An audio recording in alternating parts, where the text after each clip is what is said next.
Thank you, Madam Chairman. Fellow Toastmasters and distinguished guests. We have been in the Toastmasters program for long, so you all know why we do evaluation of speeches. It benefits both the speaker and the evaluator. Now let me ask you a few questions. What is the benefit to the speaker who gives the speech by the evaluation? Just a point, Robert? It gives them objective feedback of how they've gone during the speech. Thank you. That's great. The speaker gets the benefit of immediate feedback from one of the experienced members, and these helpful suggestions gives a totally different perspective for them. What could be the other benefit, Sean? Points that maybe they can work on the evaluator's feedback. Exactly. Yeah. Thank you. Yeah, because the speakers are looking for points for improvement. So when another member, when they give the reflections, how good it was, where the areas could be improved, it is a big benefit for the speaking person, and they want those kind of feedback.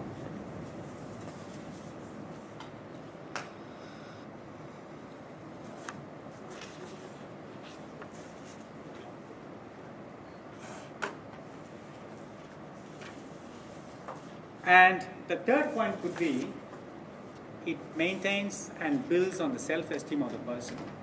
When a beginner starts giving speeches, they may be a bit nervous. The nervousness may make them not to give speeches, but as they give more speeches and with the proper evaluation, their self-confidence just shoots up. And these are some of the benefits of evaluation for the speaker. Now let's come to the evaluator. What could be the benefit for the evaluator? Angela, just one benefit. It gives motivation to the speaker to try again and to improve the next time. That's right. Yep. The evaluator is able to motivate the person. But for the evaluator, more benefits are than three. Attentive listening skills, analytical acumen on the fly, and feedback skills. What is attentive listening skills? We all listen, but sometimes when the speech is not engaging enough, our mind wanders. We just think about something else and we are not able to listen to the speech. But as an evaluator, you are forced to listen to the speech because you have to give the evaluation. And this becomes a natural habit as you listen to more speeches as an evaluator. So the evaluator gains by giving evaluations in the listening skills. Secondly, when they listen to the speeches, they have to make that analysis on the fly. That aspect of the speech is very good. Maybe this area I could not understand. So these kind of mental transactions happen when they are listening to the speech, and it makes them more acumen. They develop their acumen in the analytical skills on the fly. And thirdly, they develop how to give encouraging feedback. And this is very, very important. Anybody can give a feedback if it is just about criticizing. But here in evaluation, in Toastmasters context, we don't give feedback by criticizing the person. We give encouraging feedback. Feedback that will motivate the person to engage in more speeches, giving speeches in future. If you are an evaluator, and if a speaker is giving a speech based on the manual speech, you as an evaluator have some homework to do. First point, you have to understand what are the objectives of the speech that the other person is going to give. Particularly if it is a manual speech, then from the manual number you would know what are the objectives of the speech. You as an evaluator must read, not only the speaker, because you have to understand what the speech project is about. And the speech project itself will give you the evaluating guidelines. At the end of each speech project, there will be a number of questions asking you as an evaluator to give the answer. Those questions will prompt you how to analyze the speech.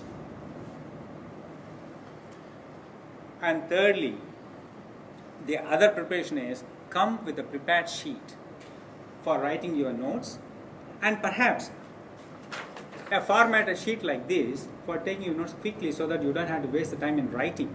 The aspects that you are looking for in a speech, if it is already typed like this, you just put a tick or put a rating.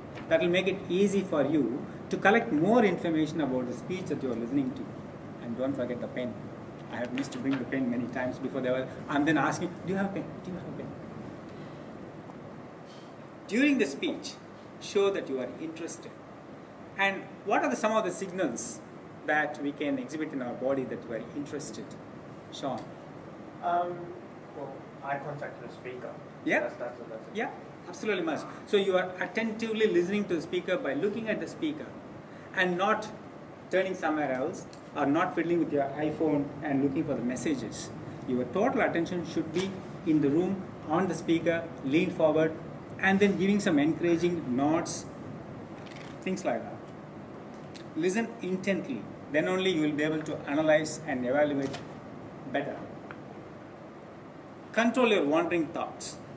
And that's a benefit of being an evaluator, because the more speeches you listen, the more control you will exercise on your mind from wandering thoughts, because you will be forced to listen. Take notes. There are many points here. In the interest of time, I am going to make quickly so that I can come to the contest rules. Personalize your language. Put yourself in the speaker's position before giving your evaluation, and choose your words carefully. Watch for the speaker's goals for self-improvement and body symptoms.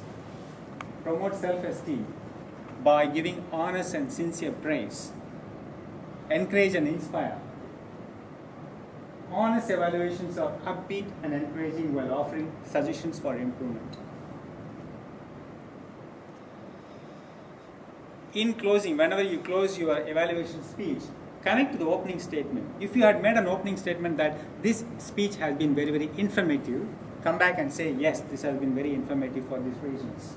Summarize your key points. Whatever strengths you have found in the speech, restate again, and then state your recommendations. And then give a personal touch in your conclusion. I look forward to listening to Sean's speeches in future. Something like that. Put your personal touch. And encourage the listeners to apply what they have learned. What's the time now? 15. 1:20. How many minutes I have passed? I have gone 7. 7. I got 8 minutes. Check your purpose. Determine, using all your resources at your disposal, the general and specific effect of the speaker's performance on you. That's what you are doing as an evaluator. And provide the speaker with the information in the form of descriptive feedback related to the impact of the communication they had on you. And provide the speaker with suggestions for improvement based on the possible effect of specific changes. If you are proposing any changes, that should have a possible effect on their communication style. Sometimes the speaker themselves do not know what the strengths are. Your perspective, your feedback will make them and give them the confidence.